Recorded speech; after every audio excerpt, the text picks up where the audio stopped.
के बाद आप सभी दर्शकों का अन्नदाता में स्वागत है।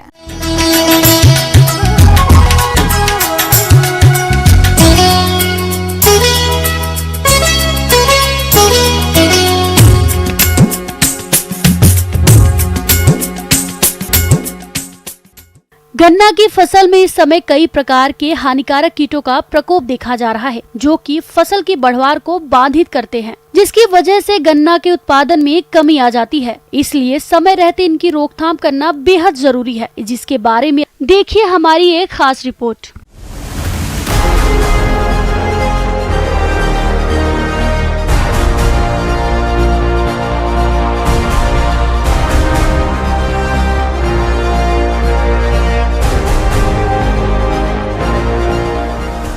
किसान भाइयों नमस्कार। जो गन्ने की खेती करते हैं इस पे विशेष रूप से ध्यान दें कि हम देखते हैं कि गन्ने में कीट और बीमारियों की वजह से बहुत ज़्यादा नुकसान होता है। अगर हम पहली अवस्था में बात करते हैं गन्ने में, तो सबसे पहले कीट लगता है जिसको शूट बोरर बोलते हैं। जब एक फसल 1 से 1.5 महीने की होती है तो उसमें शूट बोरर और प्लेसी बोरर लगता है। गन्ना की फसल में अगर बुआई के समय कुछ बातों का ध्यान रखा गया है तो कीटों का प्रकोप बहुत ही कम होता है।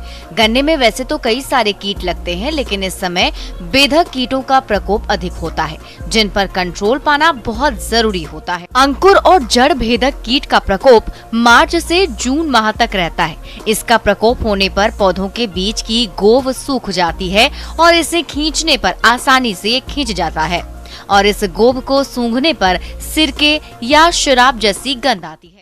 और सड़ने की वजह से जो पौधे की बढ़वार है वो तो नहीं हो पाएगी, लेकिन बहुत सारे शूट्स और निकलते हैं।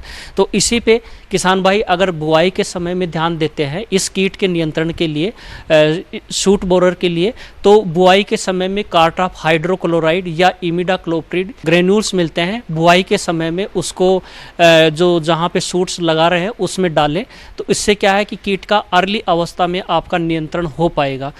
इस अगर आवश्यकता हो तो इसी जो इंसेक्टिसाइड्स हैं उसके होल्ड में, ऊपर में जहाँ जो होल्ड रहता है उसमें आप दानेदार जो कीटनाशक है उसको डाल सकते हैं। लेकिन जैसे ही फसल बढ़ती है, बारिश का शुरू होता है मौसम और बारिश से ठंड में गन्ने की फसल पहुँचती है, तो वहाँ पे आपको टॉप बोरर और जो स्टेम में हर नोड में एक कीड़ा अंदर एंटर करता है, पिल्लू, और उसकी वजह से आपका जो गन्ने की फसल है उसमें काफ़ी नुकसान होता है। अगला कीट है टाप बोरर यानी चोटी बेधक। इसका प्रकोप मार्च से नवंबर तक बना रहता है। इस कीट की मादा सफेद रंग की होती है और ये पौधे की दूसरी या तीसरी पत्ती पर बैठी होती है और अंडे देती है, और इन अंडों से 6 से 7 दिन में लार्वा निकल जाते हैं। ये लार्वा बहुत तेजी से नुकसान पहुंचाते हैं। ये दूसरी या तीसरी पत्ती के बीच में प्रवेश कर जाते हैं, जिससे पत्ती पर एक लाल रंग की धारा बन जाती है। तो उस समय में उस कीट को नियंत्रण करना मुश्किल होता है, और ऐसे इलाके में जहाँ उस कीट का प्रकोप होता है तो उस इलाके के लिए जो संशोधित जो रेजिस्टेंट कीट रोधी वैरायटियाँ हैं गन्ने की, उन्हीं की बुआई करें। में अगर आवश्यकता हो तो क्लोरपायरिफॉस दवा को आप में दे सकते हैं। और बुआई के समय में अगर आपने इमिडाक्लोप्रिड या जो पहले फ्रेटरा हमने बात किया है, इन जो दवाइयों का प्रयोग करते हैं, क्योंकि इस कीट को नियंत्रण करने के लिए अगर आप छिड़काव करते हैं तो हमारे शोध में पाया गया है कि कीट नियंत्रण उतना नहीं हो पाता है जितना आपने कीटनाशकों का प्रयोग किया है। ध्यान रखें, इस रसायन का छिड़काव करते समय स्प्रेयर के नोजल को ढीला कर जड़ों के पास दवा का प्रयोग करें और प्रयोग के अगले दिन सिंचाई कर दें, जिससे दवा अपना कार्य सही तरीके से कर सके। किसान भाइयों, ये जरूरी नहीं कि आप इन सभी बेधक कीटों को कंट्रोल करने के लिए रसायनों का ही प्रयोग करें। बहुत सारे ऐसे भी तरीके हैं जिससे अपनाकर इन कीटों का बिना रसायनों के कंट्रोल कर सकते हैं।